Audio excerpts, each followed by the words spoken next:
최고 70cm 넘게 눈이 내렸던 강원 산간에 또다시 많은 눈이 내렸습니다. 눈이 그치면 강추위가 찾아오겠습니다. 3일 독립만세운동의 성지 양양군이 독립만세운동 확산의 기폭제 역할을 했던 조화벽 지사의 동상을 세웠습니다. 강릉시 주문진 지정 폐기물 매립장 설치 반대 강릉 양양 공동대책위원회가 주문진 읍장의 퇴진을 요구했습니다. 안녕하십니까. 뉴스데스크 강원입니다. 현재 영동 지역에 내리고 있는 비와 눈은 내일 오전에 모두 그칠 전망입니다. 내일 아침 산간 지역은 영하 4도, 동해안은 1에서 4도까지 떨어지며 오늘 내린 눈이 얼어붙을 수 있어 주의가 필요합니다. 특히 일요일에는 산지 영하 18도에서 영하 14도, 동해안은 영하 12도에서 영하 8도까지 기온이 크게 떨어질 것으로 예상되면서 강원지방기상청은 내일쯤 도내 전역에 한파특보가 발효될 것으로 예상했습니다. 속초 대관람차 업무를 부적절하게 추진해 징계위원회에 회부됐던 송초시 공무원들에게 중징계가 내려졌습니다. 강원도는 인사위원회를 열고 이모 전 과장을 5급에서 6급으로 강등하고 박모 팀장은 정직 1개월을 결정했습니다. 또 나머지 3명은 경징계인 견책 처분을 내렸습니다. 강원도의회 송모 과장은 지난달 이미 정직 3개월 처분을 받았습니다. 강원도는 이의 제기 기간을 거쳐 이 같은 징계안을 확정할 계획입니다. 양양군은 우리나라에서도 손에 꼽는 3.1 독립만세 운동의 성지입니다. 당시 양양에서 태어나 개성 호수돈 여학교에 다니던 학생 조화벽이 버선목에 숨겨들여온 독립선언서가 큰 역할을 했는데 양양군이 이를 기리는 동상을 세웠습니다. 김인성 기자가 다녀왔습니다. 숨겨주세요. 네. 진눈깨비가 내리는 날씨 속에 조화벽 애국지사의 동상이 모습을 드러냅니다. 양양군은 지역의 독립유공자 69명 가운데 3.1 독립만세운동 유공자가 52명 나올 정도로 3.1 독립운동의 성지로 여겨지고 있습니다. 당시 양양에선 유림의 이석범 선생과 양양감리교회의 조영순 전도사의 딸이자 개성 호수돈여학교에 다니던 24살 조화벽이 독립선언서를 양양으로 들여오며 만세운동을 확산시켰습니다. 3.1 만세운동 100주년이었던 지난 2019년 양양 지역 여성단체가 기금 마련과 동상 건립을 제안했고 양양군이 예산을 지원하면서 조화벽 지사의 동상이 마련됐습니다. 숭고한 독립정신을 기리고 지역에 있는 우리 국민들에게 애향심과 자긍심을 심어주는 계기가 됐다고 보여집니다. 조화벽 지사는 유관순 열사의 오빠인 유우석 선생의 부인으로 집안이 독립운동에 헌신했습니다. 지난 1975년 생을 마감하는 순간까지도 후손들에게 숭고한 애국정신을 잊지 않을 것을 당부했습니다. 오늘 행사에는 조화벽 지사의 유가족들이 양양에 내려와 함께했습니다. 양양 군민들에게 심심한 감사의 말씀을 드립니다. 네, 우리 유족으로서는 정말 영광으로 생각하고 아마 하늘에 계신 우리 조화벽 지사께서는 기뻐하실 걸로 생각합니다. 양양군은 지역의 학생들을 대상으로 조화벽 지사의 독립운동을 기리는 문예 대회를 열고 연극 교육과 공연도 이어가고 있습니다. 양양군은 이번에 마련한 조화벽 지사의 동상과 추모 공원은 물론 조화벽 지사의 이름을 딴 거리까지 널리 알려 독립운동의 숭고한 정신을 이어가도록 할 계획입니다. MBC 뉴스 김인성입니다. 춘천시의회 의원 2명이 이달 말 싱가포르로 해외 출장을 떠납니다. 이달까지 출장을 가지 않으면 올해 편성된 예산이 사라지기 때문에 강행하는 것 아니냐는 지적이 의회 안팎에서 나왔습니다. 해당 의원들은 절대 외유성 출장이 아니라고 반박했습니다. 백승호 기자가 보도합니다. 최근 춘천시 의회에서 해외 출장 심사위원회가 열렸습니다. 출장자는 권주상 부의장과 신성열 의원, 의회 직원 등 모두 3명. 이달 26일에 싱가포르로 출국해 전 세계 최대 난초 정원인 보타닉 가든을 방문하고 싱가포르 관광 명소인 마리나베이 등을 3박 5일 동안 둘러보는 일정입니다. 공원 관리 기법을 연구하고 국가호수정원 유치에 힘을 보태겠다는 게 출장 목적입니다. 출장 경비는 960만 원, 모두 춘천시 의회가 부담합니다. 사실상 시민 세금입니다. 그런데 국외 출장 심사위원회 회의록을 보면 올해 편성된 의원 해외 출장 예산을 쓰기 위해 연말에 무리하게 나가는 것 아니냐는 지적이 나옵니다. 실제로 춘천시 의원 23명 가운데 아직까지 해외 출장을 가지 않은 의원은 4명. 이 4명 중에 권주상 부의장과 신성열 의원이 포함되어 있습니다. 해외 출장을 연말에 털어내려는 성격이 짙다는 비판은 시의회 내부에서도 나왔습니다. 털어버리려고 하는 거 아닌가? 이런 생각. 그리고 갈 수 있는 그 배당이 있잖아요. 그런 배당. 그러니까 내 거는 내가 챙겨서 내가 쓰겠다. 그런 생각을 갖고 있는데. 또 심사위원회에서 시의원 2명의 해외 출장에 시의회 직원의 동행이 필요한가라는 지적도 나왔습니다. 사실상 의원들 모시기에 공무원이 동원된 것 아니냐는 겁니다. 이런 지적이 잇따르자 심사위원회는 해외 출장 안건을 부결시켰습니다.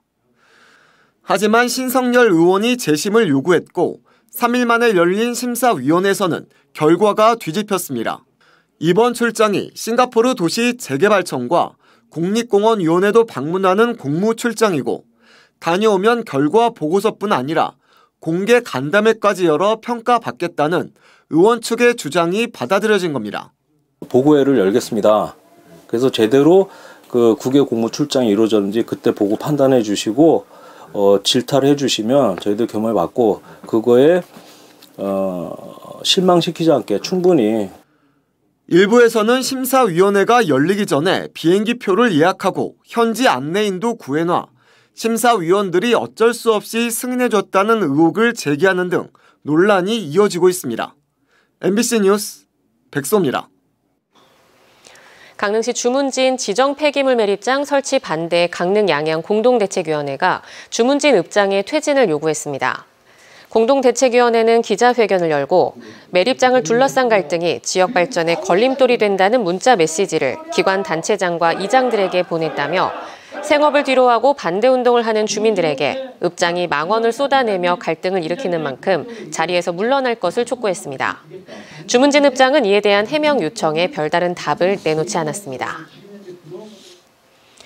개교 60주년을 맞은 강릉 영동대학교가 대학 발전 3대 비전과 제2창학선언문을 발표했습니다. 강릉 영동대는 오늘 강릉 시마크 호텔에서 개최한 개교 60주년 행사에서 대학 3대 비전으로 세계적 혁신 선도대학, 실무중심 글로벌 교육 선도대학, 평생교육 선도대학을 내놨습니다. 이어 제2창학선언문에서 미래 100년을 향한 담대한 도전, 글로벌 융복합 혁신 인재 양성 등 5개 내용을 발표했습니다. 하반기 도시재생사업 특화재생 공모에 동해와 평창 등 강원권에서 2곳이 선정됐습니다. 강원자치도에 따르면 국토교통부의 하반기 도시재생 특화재생 사업에 동해시가 선정돼 동해 KTX역과 동해항, 해군 제1함대로부터 발생하는 유동인구의 상권 유입을 도모해 막걸리 축제 등 로컬 콘텐츠를 바탕으로 관광 거점을 조성하고 지역 상권을 활성화하겠다는 계획입니다. 또 동계올림픽 인프라 소외지인 평창군 대화면이 선정됨에 따라 상반기 홍천까지 포함해 국비 305억 원을 확보하는 성과를 거뒀습니다. 강원도는 올해 선정된 3곳에 앞으로 4년 동안 지방비 등 592억 원을 들여 주거지 개선과 지역 상권 활성화 등 도시재생 사업에 나서기로 했습니다.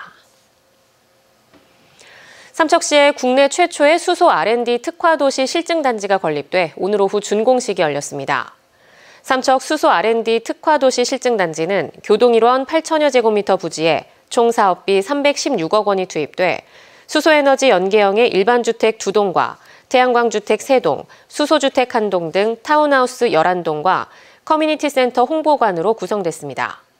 수소 실증단지는 외부 에너지 공급 없이 최소 7일에서 1개월 독립생활이 가능하며 잉여에너지를 수소에너지로 저장하는 에너지 프로슈머 기술 확보와 에너지 자립률 100% 이상을 달성할 수 있는 수소 거점 도시와 선도기술 개발 차원에서 추진됐습니다. 태백시에서 석탄공사 장성광업소 보존과 대체 산업을 위한 공동위원회가 발족됐습니다. 태백시와 대한석탄공사 장성광업소, 태백시 현안대책위원회는 조기 폐광에 따른 대책 마련을 위해 공동협의체를 구성하고 갱도 활용과 광산 근로자 재취업 대책, 대체 산업 추진에 노력하는 등의 상생 공동선언문을 발표했습니다. 장성광업소는 내년 6월 폐광이 예정된 가운데 태백시는 대체 산업으로 청정 메탄올 생산기지 조성을 추진하고 있습니다. 한편 광해광업공단은 최근 광해 복구 방안으로 갱구에 물을 채우는 방안을 제시해 지역사회가 반발하고 있습니다.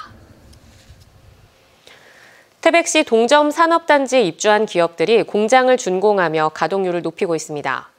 태백시는 오늘 주식회사 대성기계가 3천여 제곱미터 부지의 공장동 1,000제곱미터와 사무동 등의 태백 공장을 준공했으며 직원 20여 명을 고용해 컨베이어 장치를 비롯한 산업기계 부품을 생산할 계획이라고 밝혔습니다. 현재 태백시 동점 산업단지는 90%의 분양률을 보이고 있으며 전체 21개 필지 가운데 2개 잔여 필지 분양이 완료되면 투자 규모 1,000억 원 이상, 400여 명의 일자리 창출이 기대됩니다. 동해시가 올해 특별교부세 70억 원을 확보했다고 밝혔습니다. 특별교부세 내역을 보면 현안 수요 16억 원, 시책 수요 11억 원, 재난 수요 43억 원 등이며 특히 재해 위험을 근원적으로 해소할 수 있도록 어린이 보호구역 스마트 횡단보도 설치와 어달해변 일원 도로 침수 예방 시설 정비 등이 포함됐습니다. 동해시는 이번에 확보한 특별교부세를 내년도 1회 추경에 반영해 송정중앙로에서 송정 솔밭 구간 도로 개설과 파크 골프장 조성 등 현안 수요에 투자할 계획입니다. 정성군 의회가 행정사무감사와 예산안 심의 의결을 마치고 2023년도 회기 일정을 마무리했습니다. 정성군 의회는 정성군이 제출한 내년도 본 예산을 5억 원 삭감해 올해보다 4.61% 증가한 5,650억 원으로 확정했습니다. 이와 함께 감사특별위원회에서는 지난달 21일부터 29일까지 9일 동안 정선 군정 운영 전반의 실태를 파악하고 행정사무감사를 벌여 모두 222건의 시정 건의사항을 담은 결과 보고서를 채택했습니다. 강원뉴스 마칩니다. 시청해주신 여러분 고맙습니다.